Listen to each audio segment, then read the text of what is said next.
Surprisingly, over 90% of viewers haven't subscribed yet. If you're enjoying the content, hit that subscribe button. It motivates us to keep creating and helps us never miss an upload. I never thought I'd be the kind of man sitting down years later to write about how my marriage crumbled, but here I am. Maybe it's therapy, maybe it's closure, or maybe it's just my way of putting the truth out there. All I know is that when I married Claire, I was convinced she was my forever. We had been together for nearly a decade, shared a modest house, and while we didn't live a flashy lifestyle, I thought we had something solid. I remember the day it all started unraveling. It wasn't a fight, it wasn't even a dramatic discovery of messages or lipstick on a collar. No, it came in the form of a calm, almost rehearsed conversation. Claire sat across from me at the dining table one evening, twirling her wine glass, and said, "I want to talk to you about something, and I need you to listen with an open mind." Those words alone sent a chill down my spine. I nodded, trying to prepare myself, and she leaned back with this strange confidence in her voice. "This isn't cheating," she said, carefully enunciating each word. "It's an open marriage. You should be thankful I haven't left you yet, so just accept it." For a second, I thought I had misheard her. I asked her what she meant, and she rolled her eyes, as if I was a child too slow to grasp a simple concept. She explained that she had been seeing her boss for some time now. According to her, this wasn't infidelity. It was her way of exploring herself, of keeping things fresh. She even had the audacity to say I should be grateful she wasn't abandoning me altogether. My hands shook under the table. I wanted to scream, to throw something, to demand an explanation. But instead I sat there in silence, stunned by the brazenness of it all. She carried on, outlining her plans like she was negotiating a business deal. She said she was going on a 6-week work trip with her boss, though her tone suggested it was more of a vacation disguised as work. She told me not to worry, not to ask questions, and to focus on myself. I couldn't even process what she was saying. Focus on myself. My wife had just announced she was essentially leaving me for 6 weeks with another man, and she expected me to be grateful for it. That night, I lay awake, staring at the ceiling, replaying her words over and over. She didn't ask me. She didn't even give me a choice. She told me. It was a declaration. And here's the part that might shock you. I didn't yell. I didn't beg. I didn't even confront her boss. Instead, I said nothing. Because in that silence, something inside me shifted. When you've been blindsided by betrayal, your first instinct might be rage or heartbreak. But for me, it was clarity. Crystal clear clarity. I realized that if Claire saw me as some kind of backup plan, someone she could humiliate and string along while she lived her double life, then she didn't deserve me. And she certainly didn't deserve the life we had built together. So, while Claire was busy planning her romantic getaway with her boss, I started planning something of my own. The next few weeks became a secret mission. On the surface, I played along. I kissed her goodbye at the airport, watched her drag her suitcase through security, and even waved when she glanced back. To her, I was the obedient husband staying home, waiting for her return like some loyal pet. But the truth? The moment she boarded that plane, I got to work. I met with a lawyer the very next day.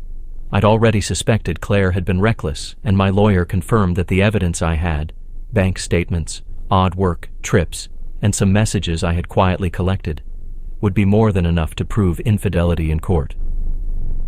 We began preparing divorce papers immediately, ensuring that I would come out with the house, most of our assets, and freedom from her. Then came the locks. I had every single lock in the house changed. I wanted there to be no trace of her key fitting into the life she thought she still controlled. But I wasn't done. In the process of separating accounts and bills, I realized something interesting. Claire had always been careless with money. She racked up charges on credit cards, spent recklessly on designer clothes, and relied on me to cover the basics. She thought she was independent, but in truth, she had no idea how to survive without the safety net I provided. That gave me an idea. Over those 6 weeks, I not only legally untangled myself from her, but I also set the stage for what she would find upon her return. Nothing, no access to the house, no access to my accounts, no marriage to lean on. And then, there was the final touch. I rented out the house, our house, though soon it would be just mine. A young woman, Emily, had recently been looking for a place. She was polite, kind, and respectful. I explained the situation vaguely, told her it might get messy, and she agreed to move in. She was the final piece of the puzzle. Because I knew without a doubt what was coming, the image of Claire strutting up to the house after her little business trip, expecting me to welcome her back, still haunts me in the best way possible. She thought she had me wrapped around her finger.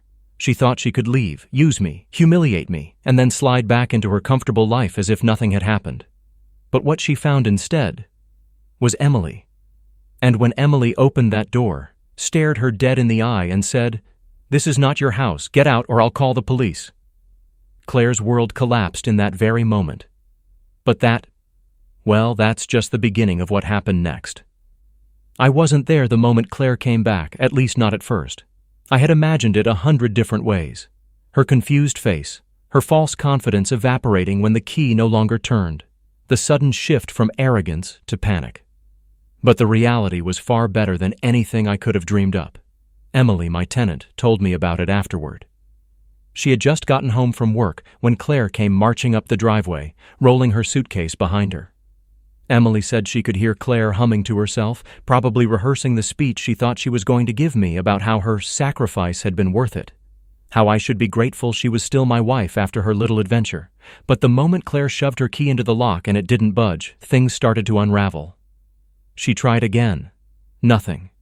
She jiggled it, muttered under her breath, tried the back door. Still nothing. That's when Emily opened the front door. Claire, startled, stepped back. "Excuse me," she snapped, trying to peer past Emily. "What are you doing in my house?" Emily, bless her, didn't flinch. She folded her arms and said calmly, "This isn't your house. Get out, or I'll call the police." Claire laughed, that condescending laugh she always used when she thought she was the smartest person in the room. "You must be mistaken," she said, tugging her suitcase closer. "I live here. This is my home. Where's my husband?" Emily tilted her head and without missing a beat said, "You mean the man who owns this house? He doesn't live here anymore. And neither do you." Then she shut the door in Claire's face.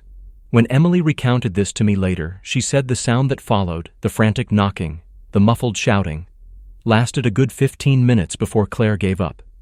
She eventually dragged her suitcase back to her car, looking utterly defeated. And here's where my phone started blowing up. 86 missed calls in the span of 12 hours. Dozens of desperate texts. At first, they were demanding.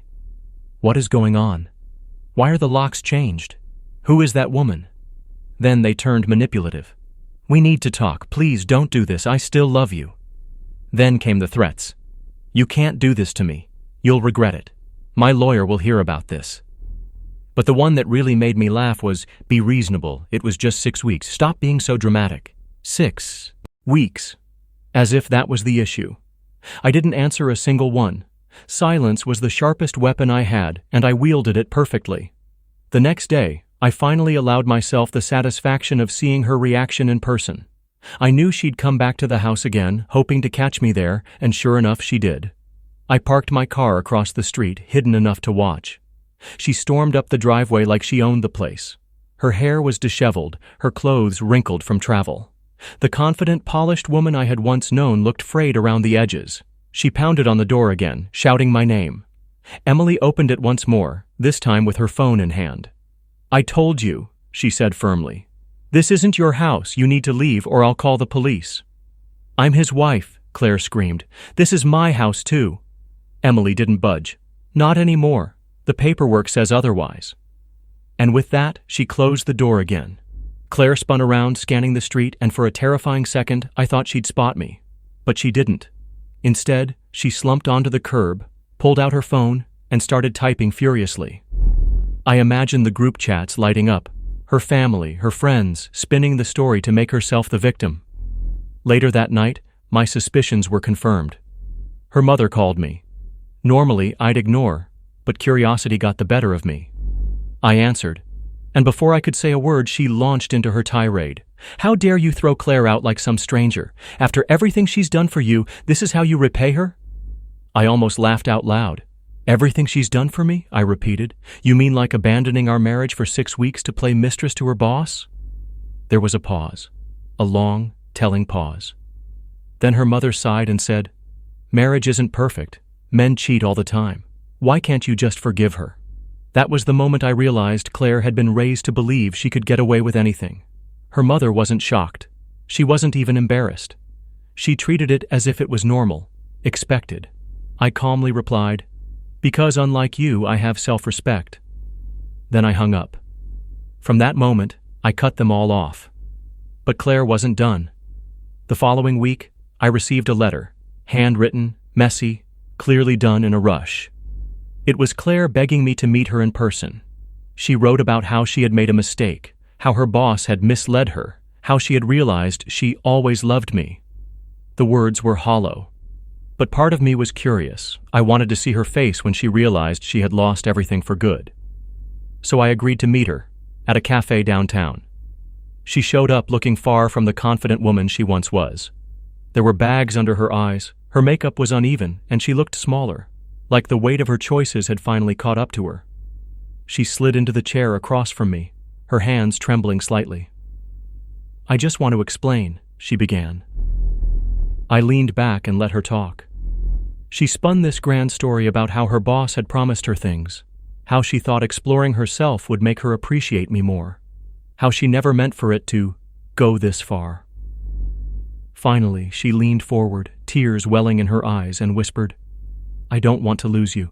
Please just give me another chance." I stared at her for a long time, letting the silence stretch. Then I asked, "Do you even hear yourself? You didn't make a mistake.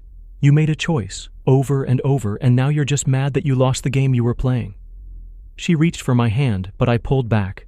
"Claire," I said, my voice steady, "the locks are changed. The papers are signed. There's nothing left for you here." Her eyes widened, panic flickering across her face. "What do you mean the papers are signed?" I stood up, tossed a few bills on the table for my coffee, and looked down at her one last time. "It means, Claire, that when you decided our marriage was an open one, I decided it was over, and now it's official." As I walked out of that cafe, I could feel her eyes burning into my back, but I didn't turn around.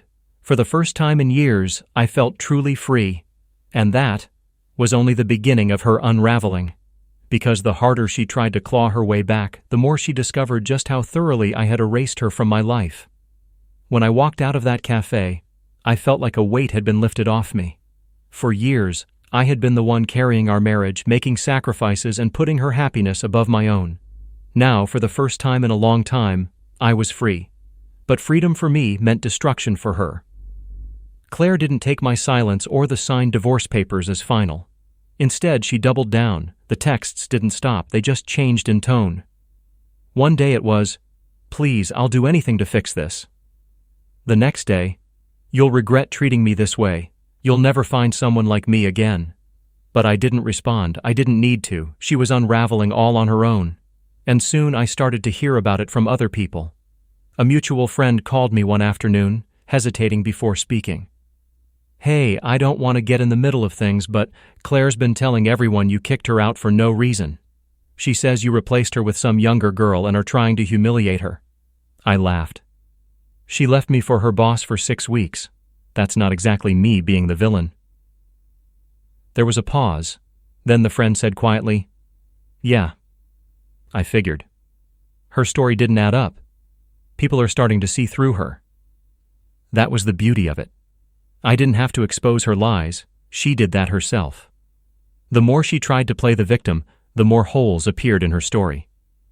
People asked questions she couldn't answer. Where had she been for 6 weeks? Why had she bragged about her open marriage to her friends? Why was she suddenly homeless? Her credibility collapsed, one conversation at a time. But it got worse for her. Much worse. See, I hadn't just changed the locks and signed the divorce papers. I had also dug into the finances. I'd discovered she'd been using our joint account to fund her little trips, nice hotels, expensive dinners, spa treatments. All while I was working late, paying the bills, keeping the house running. My lawyer had a field day with it. By the time the court was done reviewing the spending, she wasn't walking away with half. She was walking away with nothing but her suitcase. And her boss? The man she thought she was upgrading to? Well, let's just say his wife didn't appreciate the little arrangement he had going on. I didn't even have to say a word to her. Word travels fast in small professional circles. Soon enough, his wife filed her own papers, and Claire's boss was fighting battles on two fronts: his marriage and his career. Suddenly, the man who had promised her the world wasn't returning her calls anymore. He had bigger problems. And Claire? She was stranded. I found out from another mutual acquaintance that she'd been sleeping on her sister's couch, complaining about how unfair I'd been to her. Apparently, she genuinely thought she could disappear for 6 weeks with another man, walk back into our house, and find me waiting like a loyal dog. That image made me smile every time I thought about it. Meanwhile, my own life was moving forward. Emily, the tenant, became a friend. She respected the space, paid rent on time, and even invited me to dinner once or twice just to thank me for helping her out with the place. Unlike Claire, she was grounded, kind, and didn't play games. I wasn't rushing into anything, but the contrast was stark. One evening, Emily said something that stuck with me. We were sitting in the backyard drinking iced tea when she glanced at me and said, "You know, she thought she upgraded. But really, she downgraded. You're the one who upgraded." It hit me then. She was right. I wasn't just surviving Claire's betrayal. I was thriving without her. My career was steady, my finances were intact, and I had peace in my home again. Something I hadn't felt in years. But Claire didn't give up easily. A month after the cafe incident, she showed up at my workplace. She actually had the nerve to wait in the lobby, causing a scene until security asked her to leave. When she spotted me, she called out across the room, "We need to talk. Please. Just 5 minutes." I walked past her without a word. My coworkers stared, whispering, and she stood there with tears streaming down her face. Security eventually escorted her out. And that was the moment I realized. She was no longer the powerful, confident woman who thought she could control every narrative. She was just desperate. Her pride was gone, her dignity gone, her reputation shattered. And the more she tried to claw her way back, the deeper she sank. She began leaving voicemails late at night, sobbing, begging for another chance. "I was wrong. Please, I'll be better. Just come back to me." Then, the very next day, she'd switch to anger. "You're cruel, heartless. No wonder I looked elsewhere. No one will ever really love you." The contradictions were almost comical. And still, I stayed silent. My revenge wasn't loud. It wasn't explosive. It was quiet, patient, and devastating. Because the worst punishment I could give her wasn't screaming or fighting or exposing her. It was living well without her, showing her day after day that she no longer mattered. And the best part? Every time she tried to pull herself up, she'd trip over the wreckage of her own choices. Her boss dropped her. Her family stopped defending her when they realized the full truth.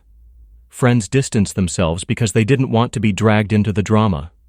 She had burned every bridge she thought would save her. Meanwhile, I was already walking across new ones. I thought Claire had finally gotten the message. She'd been cut off, shut down, and left to stew in the mess she'd made for herself. I assumed she would eventually accept reality, rebuild her life, and leave me alone. But I underestimated how far desperation can drive someone. The calls slowed down for a while. Then, one evening, as I was walking back to my car after work, I noticed her waiting in the parking lot.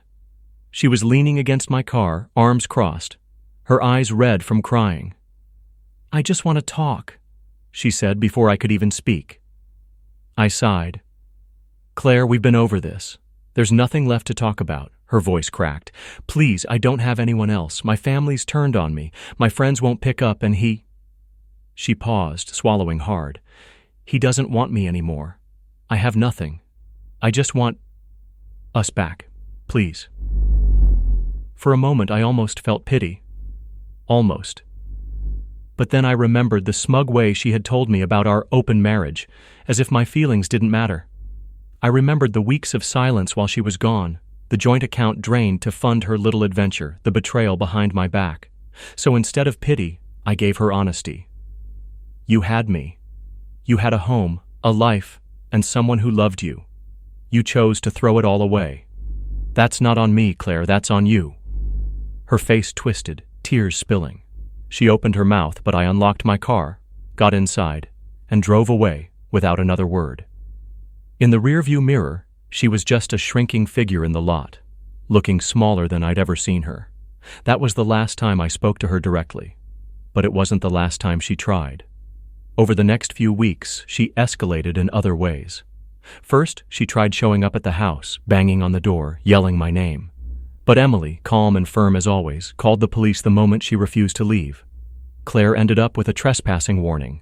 Then she tried going through my job. She emailed HR accusing me of emotional abuse and abandonment. But by that point, my coworkers had already witnessed her meltdown in the lobby. HR dismissed it as personal drama, and security flagged her name from ever being allowed inside. When that failed, she tried public sympathy, posting vague, dramatic statuses online about betrayal, loneliness, and being cast aside like trash. But people weren't buying it anymore. Too many knew the truth. Too many remembered her bragging about her freedom with her boss. The attention she craved backfired. People unfollowed, blocked, or left cutting comments. Her social media, once a highlight reel of curated selfies and luxury trips, became a graveyard of unanswered posts. Meanwhile, my life only improved. Emily eventually moved out, but before she did, she hugged me and said, "Thank you for letting me stay here. You gave me stability when I really needed it. I hope you find someone who treats you the way you deserve." Funny enough, I already had, myself. For the first time in years, I wasn't living under the weight of someone else's expectations, demands, or manipulations. My home was peaceful. My job felt rewarding again. I even started traveling a little, short trips, just to places I'd always wanted to see but had put off. It was liberating. Claire, on the other hand, was on a downward spiral. I didn't keep tabs on her, but stories found their way back to me. She had tried moving in with a friend, only to be asked to leave when her drama followed her there. She'd bounced between temporary jobs, unable to hold one down because of her attitude and unreliability. And then came the final blow. Months after the divorce was finalized, I got a letter from the court. Claire had filed a motion to contest the settlement, claiming she had been misled and pressured. My lawyer laughed when he read it. "She doesn't have a leg to stand on," he told me. "The documents are airtight. She signed everything willingly. This is just a desperate attempt." He was right. The court dismissed it within weeks. And with that dismissal, Claire burned the last bridge she had. Legally, financially, emotionally. There was nothing left to connect us. She was gone from my life. And for the first time in a long time, I felt truly free. Looking back now, it almost feels like watching someone else's story. The man who sat across from Claire at that anniversary dinner, blindsided by her words, isn't the same man who sits here today. He was beaten down, predictable, taken for granted. But the man who emerged from the wreckage, he's stronger, smarter, more self-respecting. I didn't need revenge in the way Claire probably expected.